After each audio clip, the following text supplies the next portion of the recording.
사도행전 10강이죠. 10번째 시간입니다. 사도행전 10번째 시간. 사도행전 4장 32절부터 5장 11절까지 내용인데요. 바나바와 아나니아의 차이. 제목은 바나바와 아나니아의 차이. 우리 사도행전 4장 36절부터 5장 6절까지만, 4장 36절부터 5장 6절까지만 같이 읽겠습니다. 시작. 구브로에서 난 레위족 사람이 있으니 이름은 요셉이라. 사도들이 일컬어 바나바라. 번역하면 위로의 아들이라 하니, 그가 밭이 있음에 팔아 그 값을 가지고 사도들의 발 앞에 두니라. 아나니아라 하는 사람이 그 아내 삽비라와 더불어 소유를 팔아 그 값에서 얼마를 감추매 그 아내도 알더라. 얼마만 가져다가 사도들의 발 앞에 두니 베드로가 이르되, 아나니아야, 어찌하여 사탄이 내 마음에 가득하여 내가 성령을 속이고 땅값 얼마를 감추었느냐. 땅이 그대로 있을 때에는 내 땅이 아니며 판 후에도 내 마음대로 할 수가 없더냐. 어찌하여 이 일을 내 마음에 두었느냐. 사람에게 거짓말한 것이 아니요 하나님께로다. 아나니아가 이 말을 듣고 엎드러져 혼이 떠나니 이 일을 듣는 사람이 다 크게 두려워하더라. 젊은 사람들이 일어나 시신을 싸서 메고 나가 장사하니라. 바나바와 아나니아의 차이라는 제목으로 말씀드리길 원합니다. 초대교회 성도들은 은혜가 너무 컸어요. 그죠? 성령을 받고 주님에 대한 그 은혜가 너무 커서 뜨거웠죠. 그래서 자기 재물로 생각하지 않았습니다. 그래서 우리 32절에 보면 자기 것이라 하는 이가 하나도 없더라. 그러니까 모든 사람들이 그 은혜에 취해서 이 재물을 가지고 가난한 사람들을 위해서 다 내어놓았다는 거예요. 그 당시에는 많이 가난했죠. 로마의 착취, 또 헤롯 대왕의 착취, 또 바리새인과 그죠? 사두개인들의 착취. 그러니까 삼중고를 겪었던 거예요. 그래서 내가 소득을 100만 원 벌면은 7, 80만 원을 뺏기는, 그래서 20만 원을 먹고 살아야 되는 그런 시대였습니다. 그런 시대에 대부분 다 가난한 거예요. 그런데 그 중에서 좀 재산이 있고 돈 있는 사람들이 다 자기 것으로 여기지 않고 내어놓다 보니까 참 34절에 이런 말이 있습니다. 가난한 사람이 없으니 참 얼마나 좋은 모습입니까? 가난한 사람이 없다. 그죠?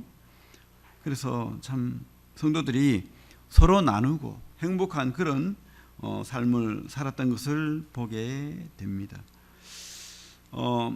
제가 여기 위에 4장과 5장 사이를 같이 읽었는데, 사실은 우리 5장 1절에 아나니아가 시작되죠. 그 앞에는 원래 성경에는 그런데, 그러나 이런 의미가 있어요. 그런데 이 번역에는 빠졌는데, 새 번역이나 현대어 번역에 보면 그런데, 그러나라는 게 분명히 있습니다. 그래서 이 성경을 쓴 우리 누가가 이 바나바의 신앙과 아나니아의 신앙을 이렇게 지금 비교하고 있다는 것을 우리가 알게 됩니다. 그래서 제가 오늘 바나바와 아나니아를 비교하려고 하는 거예요. 바나바는 거짓이 없는 사람입니다. 순수하고 그냥 그 은혜에 취한 사람이고, 그래서 하나님만 바라는 사람이에요. 그러니까 이 바나바도 똑같이 자기 재산, 그 밭이 있는데 다 내어놨다고 보입니다. 다 내어놔서 그 값을 팔아가지고 사도들이 발 앞에 주었다, 이렇게 볼 수가 있고, 아나니아는 바나바를 보니까 다른 사람도 그렇게 했는데 바나바 이름이 우뚝 섰거든요. 그래서 이 아나니아도 지도자라고 보입니다, 교회에. 그러다 보니까 이 바나바만 그래가 되나, 나도 아나니아, 나도 이름 있는데, 이러면서 자기 재산을 팔아서 내놨는데 너무 아까운 거야. 그래가지고 썩였어요. 일부만. 이것이 제가 판 재산의 값입니다. 다 내어놓았습니다. 큰 소리 치는데 베드로가 성령으로 그것을 깨뜨려 본 거예요. 아니다, 너는 속였다. 하나님을 속인 거다, 이거는. 이렇게 해서 이 아나니아가 죽음을 맞이하는. 근데 너무 참 비참하지 않습니까? 이 거짓말을 했다고 사람을 죽이는 이런 기독교, 믿어야 됩니까? 그죠? 근데 성경은 거짓이 없어요. 이 사실이 있기 때문에 기록한 겁니다. 근데 분명히 우리가 깨달아야 될 것은 하나님은 틀리지 않았다는 게 뭔가 의미가 있다는 거예요. 이것은 뭔가를 우리에게 주기 위해서 그렇게 했다고 확신합니다. 어쨌든 우리 먼저 바나바를 우리가 볼 건데, 바나바가 별명이 뭐죠? 바나바 별명이 격려의 사람, 위로자. 우리 분명히 그렇게 번역하면 위로의 아들이라 이렇게 돼 있죠. 그런데 특별하게 그렇게 기록해 놓은 이유가 있어요. 이 사람의 별명이 특별히 권위자, 권위 있다는 뜻이 아닙니다. 불쌍히 여기서 위로하는 사람이다 이 뜻입니다. 격려하는 사람, 위로자. 그죠? 교회에는 그런 사람이 필요해요. 누군가를 세워주고 격려하고 위로하고, 조금 잘못해도 어깨 두드려주고, 그래 실수할 수도 있지, 너는 다시 할 수 있어, 이렇게 하는 사람이 필요한 거예요. 그죠? 여러분들은 살면서 이런 위로, 이런 격려 받아본 기억이 있습니까? 누가 심리학자 그러더라고. 좋은 기억, 이런 위로받은, 사랑받은 이런 건 잘 잊어버려야 돼요. 근데 질책받고 막, 그죠? 혼나고 이런 건 잘 기억한대요. 우리 애들이 그렇더라고. 엄마 아빠가, 할머니가 사랑해주고 이런 거는 별로 기억을 못하고, 혼내고 막, 그죠? 막 뭐로 막 맞았다, 강목으로 맞았다, 뭐 이런 건 잘 기억하고. 그래요, 참. 근데 어쨌든 어릴 때 저는 그런 기억이 있어요. 저는 좀 아버지가 무서웠어요. 아버지가 그렇게 저에게 막 나쁘게 하고 그런 건 아닌데 무서운 존재였어요, 아버지가. 근데 이제 또 이렇게 애다 보니까, 제가 아마 7살 때인가 초등학교 1학년 때 싶어요. 장난치고 싶고 또 뭐 실험해보고 싶고 뭘 만지고 싶잖아요. 제 집에 열쇠 꾸러미가 있었어요. 그래서 집을 잠그는 문에 이제 걸려 있었는데 그것을 한번 작동해보고 싶었던 거예요. 그래가지고 대문에 그거를 이제 딱 걸고는 열쇠를 끼워서 한번 잠궈봤어요. 잘 잠기더라고. 그래가지고 야, 이게 잠그는 거구나, 열쇠에 대해서 처음 알았고, 그래서 다시 열려고 하는데 안 열리는 거야. 이거 당황스러웠죠. 이거 문이 잠겼는데 이제 못 나오는 거예요, 밖에서는. 집에서는 못 나오는 거예요. 근데 그때 아버지가 급하게 뭐 어디 간다고 나오는지, 나오시는데 문이 잠겨 있는 거예요. 근데 내가 밖에 있는 것을 이제 이렇게 문창살 보이잖아요. 막 두드리니까 이거 난리가 난 거예요, 저는. 그래가지고 열쇠를 연다고 막 두려움에 막 돌리도 안 열리고, 그게 한 몇 분 갔던 것 같아. 안 열려요 하면서 막 울고 그러면서 안 열리는 거예요. 근데 제가 초능력이 생겼는지 열었는데 열쇠 대가리가 뚝 부러져 버렸어요. 그러니까 너무 무서워가지고 도망가 버렸어요. 그래가지고 한나절을 어디 돌아다니다가 집 대문 앞에 가보니까 문이 열려 있더라고. 그래가지고 그때 집에 들어갔던 기억이 있는데, 근데 아무도 이야기를 안 하는 거예요. 엄마도 이야기 안 하고 아버지도 이야기 안 하고 아무도 이야기 안 해요, 저한테. 막 너 이리 와 이래가지고 좀 이렇게 강목으로 좀 맞아야 되는데 너무 안심이 되고 위로가 되고, 그때 부모님의 사랑을 너무 깨달았어요. 우리 엄마 아빠가 내가 이렇게 큰 실수를 해도 모른 채 하는구나, 그런 걸 좀 깨달았어요. 그래, 참 얼마나 감사가 되고 위로가 되든지. 그죠? 여러분들도 이런 어떤 실수 잘못했을 때, 많이 당황했을 때 누가 이렇게 도와주거나 격려하거나 위로하면 얼마나 행복합니까? 그죠? 저는 지금도 그게 기억나는 거예요. 그렇게. 그렇습니다. 제가 이렇게 또 설교를 하잖아요. 하면은 제 멘토가 있어가지고 얼마나, 그죠? 기승전결이 안 맞다, 흐름이 뒤죽박죽이다, 내용이 정리가 안 됐다, 뭐 이러는 거예요. 그러면 낙담이 되고, 내가 은사가 없는 모양이다, 위축되고 막 주눅 들고 막 그래요. 또 자책도 되고 더 투자를 해야 되는데 뭐 이러고 막. 근데 또 어떤 날은 또 가끔씩 그래도 이번에 말씀이 훌륭했다, 바른말 했다, 또 기승전결이 딱 맞고 적용이 잘 되었다, 이러면 너무 또 힘이 나고, 그래 내가 그래도 이러면서 그런 거예요. 그죠? 위로자가 필요합니다. 막 맨날 질책만 받고 혼나고 잘못했다 그러고 이러면 참 힘이 없는 거예요. 우리 주님도 그렇잖아요. 베드로가 실패했잖아요. 주님을 모른다 하고 3번이나. 그때 주님 눈을 마주치고 얼마나 통곡했습니까? 그때 주님께서 내 이놈 하고 질책했으면 더 낙담했을 건데, 주님께서 아침을 다 구워놓고 베드로 불러가지고 네가 나를 사랑하느냐 위로하면서 내 양을 치라, 내 양을 먹이라, 오히려 사명을 주잖아요. 그죠? 그렇습니다. 우리 주님의 모습이 바로 이 바나바의 모습이 아닌가. 바나바가 바로 주님과 같은 그런 위로자, 격려자였던 겁니다. 우리 하나님, 특별히 성령 하나님의 뜻이 뭡니까? 파라크레토스, 뭐죠? 돕는 자, 위로자, 돕는 자, 도와주는 자, 변호자, 그런 뜻이죠. 보혜사 성령이라고 하잖아요. 그죠? 그렇습니다. 우리 하나님은 바로 이런 분이에요. 그래서 우리와 함께 하시고 우리를 도우시고 우리를 격려하시고 그런 분입니다. 그런 분인데 이 바나바가 바로 이런 하나님을 닮은 사람이라는 거예요. 그래서 교회에 이런 사람이 필요해요. 그러니까 이 교회 시작될 때부터 이 바나바라는 이름이 지금 크게 부각돼서 나오는 겁니다. 바나바, 그죠? 너무 훌륭하신 분이죠. 바나바가 교회에 미친 영향이 큽니다. 사실은 첫째로 우리 성경을 보면 알겠지만 교회를 돌아보고 이웃을 돌아보는, 은혜를 받으니까, 예수를 믿고 나니까, 생명을 얻고 나니까 그게 보이는 거예요. 교회가 보이고 이웃이 보이고, 그죠? 그래서 자기 밭을, 그 재산을 가지고 얼마나 더 잘 먹고 잘 살고 자식에게 물려주고 막, 그죠? 누리고 뭐 다 할 거잖아요. 근데 조금 더 아깝다 생각하지 않고, 바나바가 이때 결혼을 했는지 안 했는지 모르겠지만 결혼 자금으로도 쓸 수도 있는데, 집도 사야 되는데, 그런 거 생각하지 않고 교회에, 너무 가난한 거예요. 성도들을 보니까 불쌍한 거예요. 믿는다고 교회에 다 들어왔는데 먹을 것이 없어서 굶고 있는 거야.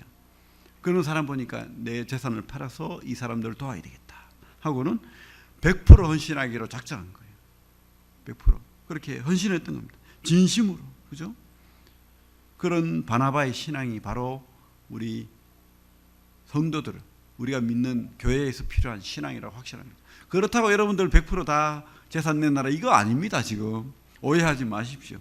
진심을 바라는, 진심으로 위로하는 사람, 진심으로 격려하는 사람, 이런 바나바와 같은 사람이 교회에 필요하다는 거예요.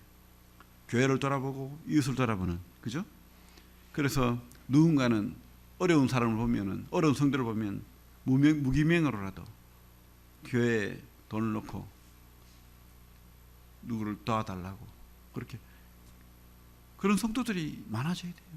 누가 옆에서, 그죠? 뭐 캠프 가는데 돈이 없다 그러면 저 가지고 캠프비 해서, 물론 뭐 직접 줄 수도 있는데 뭐 그렇게 한다면 더 좋은 모습이죠. 그런 간증들이 참 많아요. 참 학비가 없어가지고 참 힘들게 공부한 사람들이 옛날에 많았잖아요. 그런데 누가 헌금으로 기도하고 있는데, 아무도 도와줄 사람이 없는데, 말한 적도 없는데 누가 돈을 학비만큼 딱 줘가지고 그 돈을 받은 사람이 평생을 주님 앞에 바치지 않겠습니까? 바나바의 위로와 격려를 받은 사람이 바나바처럼 살지 않겠습니까? 그죠? 그래서 이게 따뜻한 온기가 퍼지고 퍼져서 주님의 복음이 전해지고 교회가 또 든든히 세워져 간다고 확신합니다. 바나바가 그런 사람이었어요. 그는 또 사람을 세울 줄 아는 사람이에요. 물질로만 돕는 게 아니고 사람을 세울 줄 아는 사람이죠. 이 교회에 특별히 이방인의 사도로서 바울을 세운 사람이 누굽니까? 바나바예요. 바나바. 이 바울이 그 스데반을 죽이고 또 믿는 성도들을 잡아 죽이고 또 잡기 위해서 다메섹으로 가는 도상에서 주님을 만났잖아요. 그러니까 사람들이 아무도 안 믿어요. 저 사람 간첩이에요. 그래가지고 믿는 척하면서 교회를 알고 사람을 알아가지고 다 잡아갈 거야. 그러니까 다 두려워. 누구도 도와줄 사람이 없어. 믿을 사람이 없죠. 사실 그게 맞는 거고 인지상정이니까 두렵잖아요. 사람을, 성도를 죽인 사람인데, 그런데 바나바는 그 진심을 깨뜨려 본 거예요. 우리 사도행전 뒤에 9장 가면, 9장 보겠습니다. 9장 6절에 보면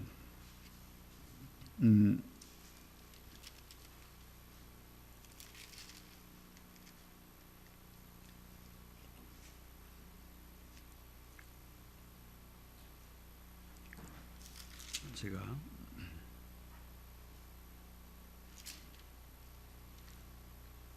말씀을 9장이 나오지 9장 바나바라는 말이 나오는데 바울이 예루살렘으로 갔는데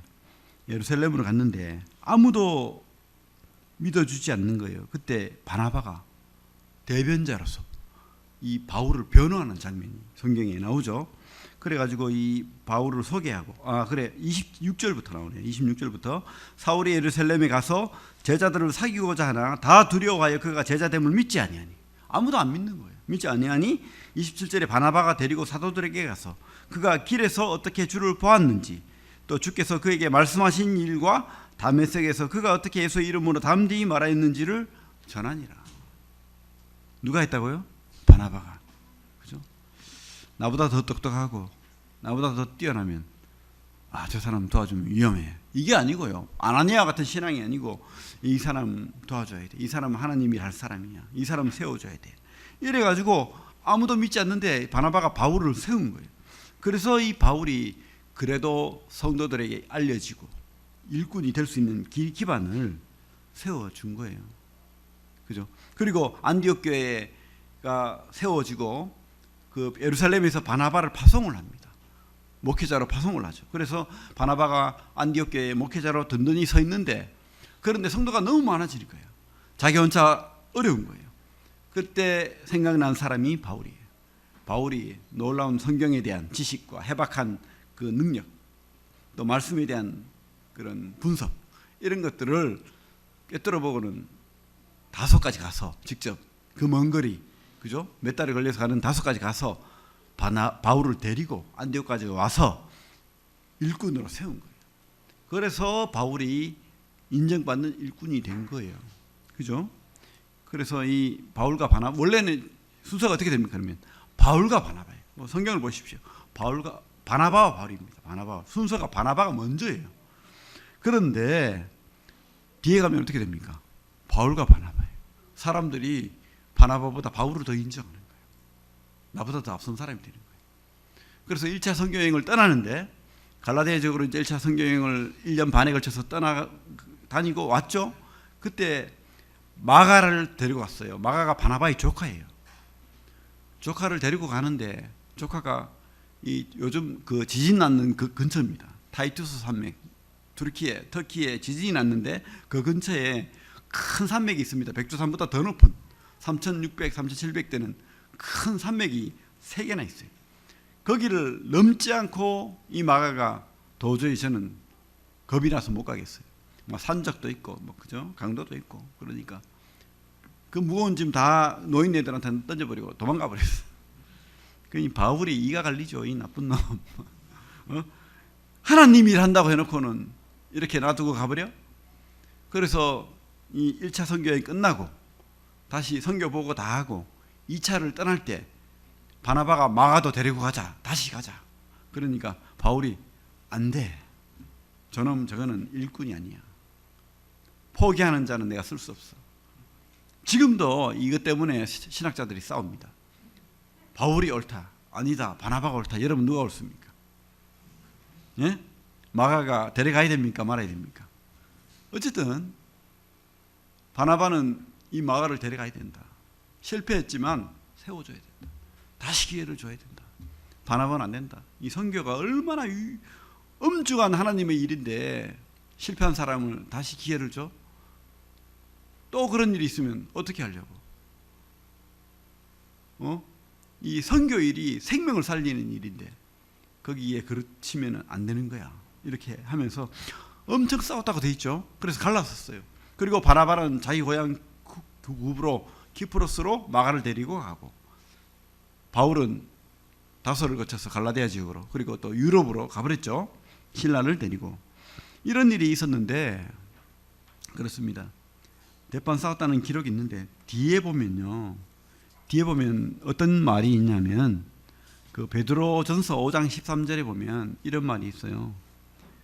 내 아들 마가, 베드로가 마가를 아들같이 여기면서 데리고 다녔다는 거예요. 그래서 이 마가복음은 사실은 누구 복음인지 압니까? 베드로 복음. 베드로에게 들은 거 그대로 적은 거예요. 마가복음이 아닌 거예요. 사실 마가는 기록자고 그 아버지 같은 베드로에게서 주님에 대한 이야기를 듣고 쓴 게 마가복음입니다. 위대한 복음서를 쓴 그런 사람이 이름이 기록되어 있잖아요. 그죠? 실패했지만 다시 회복된 그런 사람이었다는 거예요. 그리고 바울도요. 빌레몬서 1장 24절에 뭐라고 되어 있죠? 나의 동역자 마가. 동역자래요. 자기 동역자. 그리고 디모데후 후서 4장 11절에는 마가를 데리고 오라.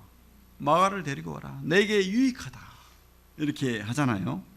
그러면 결론은 누가 옳죠? 예?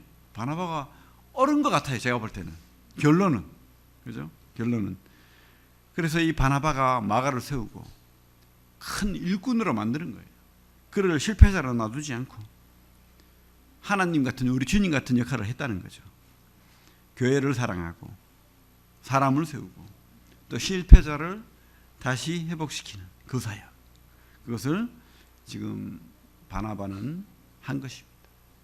그런 역할을 우리가 교회에서도 필요한 것입니다. 여러분, 이런 바나바와 같은 그런 사람들이 다 되시기를 바랍니다. 유로자가 되고 격려자가 되고 그리고 교회 성도를 세우고 섬기는 그런 우리 성령 하나님이 원하시는 우리 주님 같은 그런 모습으로 교회를 섬기시기를 바랍니다.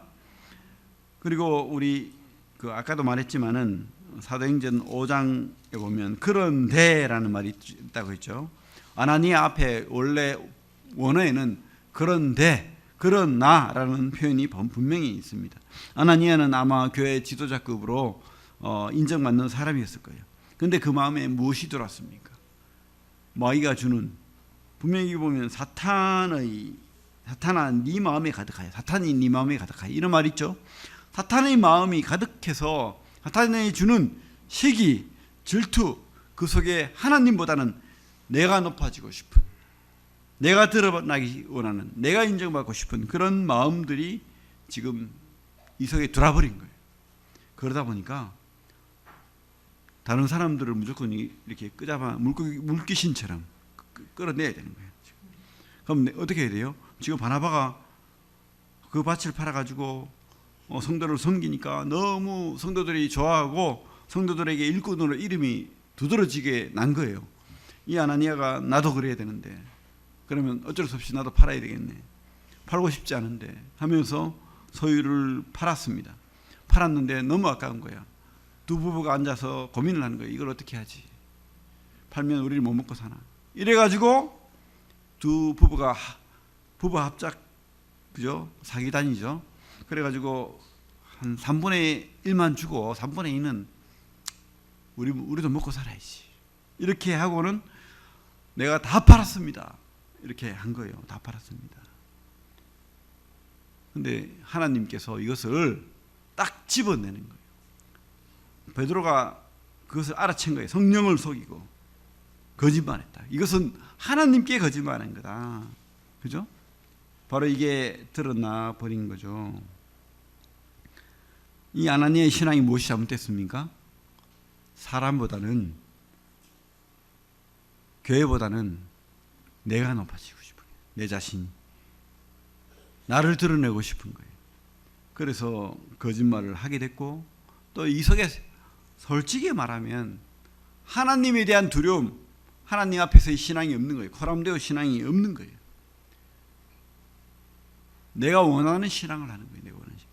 근데 이게 왜 죽음까지 이끌어졌느냐? 사실은 지금 솔직히 저도 간증을 할 게 있어요. 이런 부분에서 저도 속인 게 있었어요. 지금 부끄러워서 말은 못 하겠어요. 다음에 적극적으로 물어보면 제가 말해 드릴게요. 근데 저는 안 죽었어요. 살아 있습니다. 참 부끄러워요, 사실은. 어쨌든 이때는 죽었습니다. 여러분, 하나님께서 기뻐하는 신앙은 이런 신앙이 아니라는 거예요. 그리고 옛날에 그 다윗이 언약궤를 들고 예루살렘으로 들어올 때 우사가 죽었습니다. 소를, 마차를 언약궤에 얹고 그렇게 왔을 때 우사가, 이 마차가 소가 뛰니까 언약궤가 떨어지려고 하니까 잡았는데 죽어버렸어요. 그게 죽을 일입니까? 언약궤를 보호하려고 했는데. 그런데 하나님 뜻은 무엇이죠? 하나님 말씀은 그만큼 엄중하다. 언약궤는 레위인이, 제사장이 어깨에 메고 와야 되는 거예요. 하나님 말씀은 그만큼 엄중하다. 하나님에 대한 두려움을 가져라. 왜? 이제 하나님 나라 왕국이 시작되는 시기니까. 똑같습니다. 이 교회가 시작될 때 바로 바른 믿음, 가짜 신앙 말고 진짜 신앙을 가져야 되기 때문에 지금 모델로, 대표로 지금 이 사건을 주실 거예요. 그렇다고 아나니아 삽비라를 지옥으로 보냈느냐? 그렇지 않다고 봅니다. 하지만 하나님께서는 아나니아가 삽비라가 바로 우리 신앙의 모델이 된 거예요. 거짓 신앙의 모델이 된 것이죠. 여러분, 이런 신앙은 죽은 신앙이라는 거예요. 하나님보다 나, 그리고 성도보다 나의 인기, 이것은 가짜 신앙이라는 거예요. 시기와 질투와 체면, 위선, 가식, 가면 쓰는 것, 이런 모든 것들이 사실은 하나님께서 기뻐하지 않는 신앙이라는 겁니다. 하나님은 마음의 중심을 본다고 하죠. 그죠? 여러분 마음의 중심을 하나님 앞에 코람데오 신앙을 하시기 바랍니다. 하나님 보고 계시잖아요. 성령이 함께 하시잖아요. 그래서 하나님 앞에 늘 묻고 내가 내 속에 위선이 없는지, 가식이 없는지 우리가 우리를 돌아보는 그런 신앙을 해야 되겠습니다. 바나바와 같이 그런 투명한 그런 신앙, 진실한 신앙, 그리고 하나님을 먼저, 하나님의 그 은혜가 먼저 큰 그런 사람, 그래서 교회를 돌아보고 성도를 돌아보는 그런 신앙이 하나님이 기뻐하는 진짜 신앙이라는 거예요. 아나니아처럼 아무도 안 보니까, 사실 맞죠. 아무도 안 보니까, 저도 아무도 안 보니까 그런 것을 했는데 지금 생각하면 너무 부끄럽고 회개합니다. 두려워요. 죽을까 봐. 여러분, 근데 죽진 않습니다. 제가 모델이 될 리는 없어요. 왜? 이 모델이 있기 때문에. 그래서 여러분, 우리는 참 하나님이 함께 하시고 하나님이 우리 중심을 본다는 그런 진짜 신앙을, 기뻐하는 신앙을 하기를 바랍니다. 그래서 오늘 말씀은 아나니아와 바나바를 통해서 하나님이 기뻐하는 신앙이 무엇인지, 진짜 신앙이 무엇인지 우리가 또 배웠습니다. 여러분, 진짜 하나님을 세우고 높이는 그런 하나님 기뻐하는 신앙을 하기를 바랍니다. 기도하겠습니다.